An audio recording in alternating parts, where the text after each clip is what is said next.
Alright, so welcome back, guys. So another quick little video, Gamestop. So as you can see, you probably already heard, but if you haven't, Gamestop is going to start doing a Guaranteed to Love It program, apparently. According to some articles on Twitter and some internal leaks, I think that's a great idea. Now, hopefully it doesn't get restricted, basically, is what I'm thinking. I hope they don't get to the point where it's like, well, you can't do more than like 3 returns a year or, 2 a month. Hopefully it's just, if you don't love it, you can get it back. Yeah, I mean, if they said 12, you can't do more than 12 a year. For 90% of people, that's probably fine. So, I mean, as long as if they do want to limit it, it's a high number. Because the odds are you may take more risks on buying a game, which is, I think, what GameStop is trying to capture. They're like, all right, maybe more people will be willing to buy more new games up front if they know they can play it and they don't like it, they can return it to them. And GameStop doesn't lose out, in my mind. Maybe there's something I'm not thinking of. But GameStop gets you to come in. Maybe, they grow the number of people that buy from them by any number at all is probably a win. Because even for the people that do return it, they're not getting their money back. They're just getting credit. And then they have to turn around and use that credit to buy a used game, which they only paid $20, $30 for. So they made you come in and buy a game that cost them probably like 45 bucks, 50 bucks maybe, to only turn around to give them a brand new copy to use as a now pre-owned copy.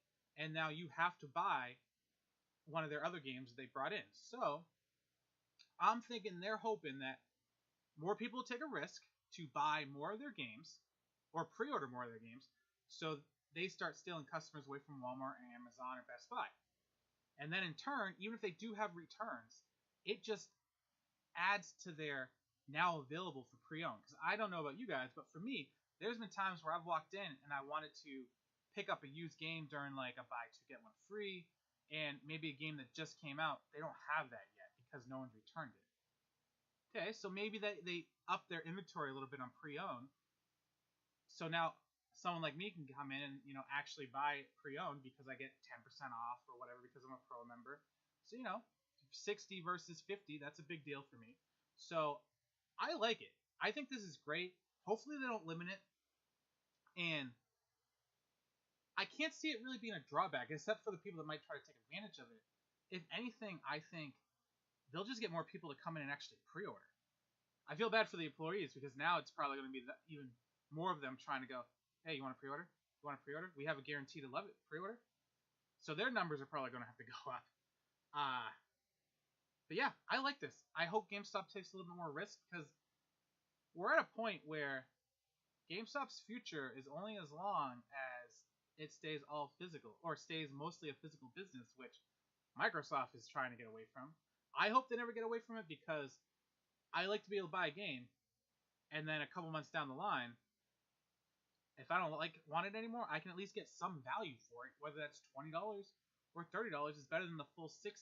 With digital, they don't have that yet. So GameStop needs to try to convince people to keep buying physically to keep publishers wanting to. No, publishers don't want pre-owned games because they don't get any cut of it. Keep the new business sales at least growing so that publishers don't want to lose those new businesses.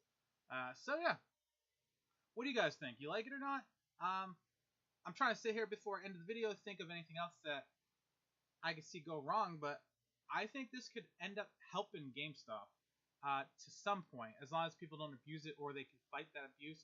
But I think any kind of increase, even if it's 5% of more new users, if any of them return it, they just gain more pre-owned to sell. So, hey.